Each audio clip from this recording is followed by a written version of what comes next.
શાંતિથી નિહાળજો.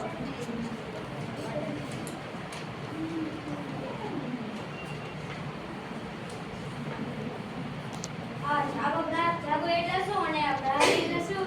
ગ્રાહક એટલે નાના બધામાં ચીજ વસ્તુ સેવા ખરીદનાર વ્યક્તિ. દરેક વ્યક્તિ કોઈને કોઈ રીતે ગ્રાહક હોય છે. જો હું વસ્તુ ખરીદો તો હું પણ ગ્રાહક કહેવો. હા, તમે વસ્તુ ખરીદો તમે પણ ગ્રાહક કહેવો. હા, જો હું દુકાનથી વસ્તુ ખરીદું છું તો હું પણ ગ્રાહક કહેવો. આમ દરેક વ્યક્તિ કોઈને કોઈ રીતે ગ્રાહક હોય છે. ઓ ભાઈ હું તમને પૂછું છું આ ગ્રાહકને જાગવાનું કેમ કહ્યું છે? આપણે ઘણીવાર આંખો બંધ રાખીને વસ્તુ ખરીદીએ છીએ. આ જાગો ગ્રાહક જાગો એ કહેવા માંગ્યા છે કે આપણે ગ્રાહક તરીકે કોઈ પણ વસ્તુ ચકાસ્યા વગર લેવી જોઈએ નહીં. આપણે જાગૃત કઈ રીતે રહી શકીએ?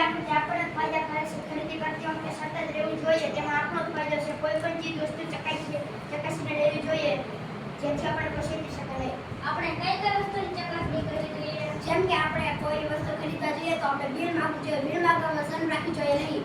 આઈએસઆઈ ઘર વપરાશ અને લીધી જાતી વસ્તુઓ માટે આઈએસઆઈ વપરાય છે. હોલમાર્ક સોના ચાંદી માટે હોલમાર્ક વપરાય છે. ગુણમાર્ક ઊંડી બનાવટ માટે હોલમાર્ક વપરાય છે.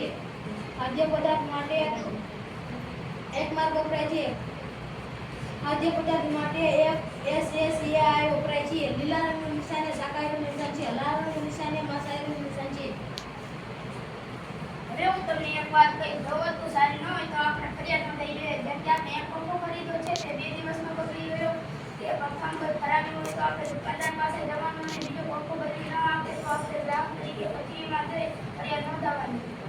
હવે હું તમને કહીશ, આપણે જ્યારે કોઈ પણ વસ્તુ લેવા જઈએ એમાં છાપેલી કિંમત હોય છે. અમુક દુકાનદારો છાપેલી કિંમત કરતાં વધુ ભાવ વેચે છે. આપણે કોઈ પણ વસ્તુ લેવા જઈએ ત્યારે તેની તારીખ અને બજેટમાં ચકાસવું જોઈએ.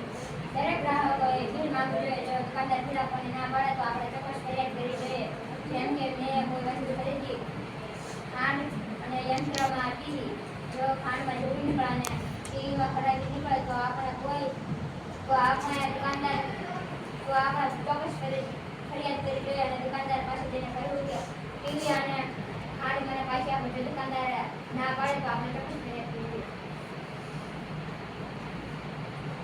જાગો ગ્રાહક જાગો, આપના અધિકાર જાણો.